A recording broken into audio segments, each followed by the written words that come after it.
Hi, can you tell me your name and a little bit about how you became a crofter? Hi, I'm Donald McDonald. I became a crofter. I'm third generation here on the croft. My grandfather came here about 100 years ago and he passed on to my dad and my dad on to me. And a little bit about the size and the scope of your crofting. Yeah, we have a croft here. It comes to about 195 hectares. It extends from the hill out the back with peaty, boggy ground, and then gets more fertile as we get to the Machair, and then down to the seashore, and then it's quite sandy. We have about 40 breeding cows and about 200 breeding sheep. Yeah, and if you're a full-time crofter, or do you work at any other job? No, I'm full-time on the croft here. We've taken on a bit extra ground and trying to improve that with putting in more fencing and just trying to improve that croft. Have you noticed any big changes in the weather here in your lifetime, or what kind of changes have you seen? I would say the weather is definitely changing.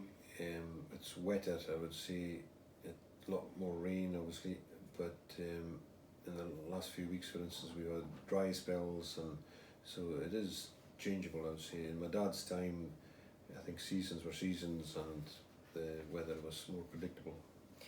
What changes have you noticed in the wildlife of the Machair, such as birds and plants?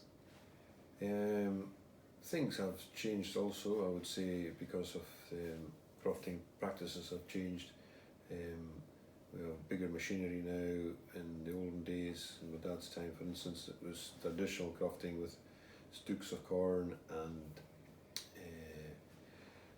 small bales of hay, silage which was dried. We also have a huge number of geese on the island. The geese then damage the crop, which has encouraged crofters to ensile, to make silage quicker. So I think on that side of things, with the geese, and that has changed the crofting aspect. Have you noticed any changes in the dunes on or near your land and tides? We have seen a little change, I would say. On one side of on our beach, it's sort of eroding, and on the other side, it seems to be building up. But on a storm, on a stormy night, it can change significantly. That we can lose a lot of ground on one side, and then the other thing I think that has happened since the Boundary Causeway, which is just up further north, the sand seems to be filling in one of the bays.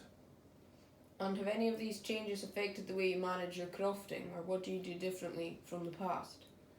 I don't think we changed, but regarding the type of livestock we keep, in my father's time, there's more traditional breeds like Shorthorn and Aberdeen Angus cattle and blackface sheep. Now we changed, most crofts have continental breeds, Limousin, Charolais, Simmentals, and with the sheep it's Suffolks and Texels, and so we've changed there, and this has also changed because they eat more and we have to sort of produce more.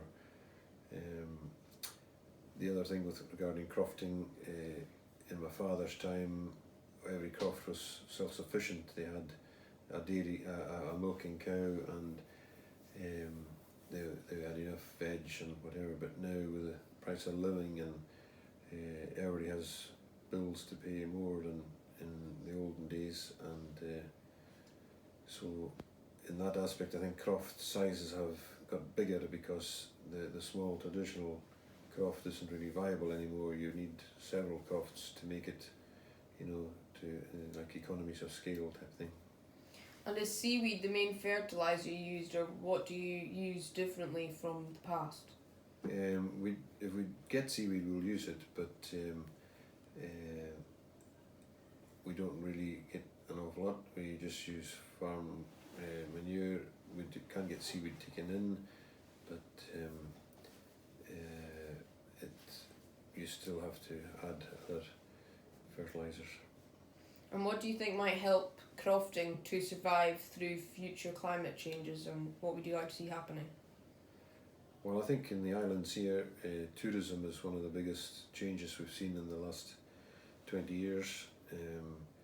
Crofting, if you didn't enjoy doing it, you wouldn't do it, because it's without our payments that we receive, or subsidies we receive, it's not really, you know, the money that you get from your sale, that's what you spend. So at the end of the day, you're just breaking even. So without the payments to help your costs, that's what keeps it going. And then in turn, if the livestock weren't here, my own opinion is that a lot of the habitats would change. That the US are renowned for wildlife and biodiversity because of the way it's been managed at present. And if things change, all these habitats will disappear, and the croft land will go rank and unmanaged, and then all the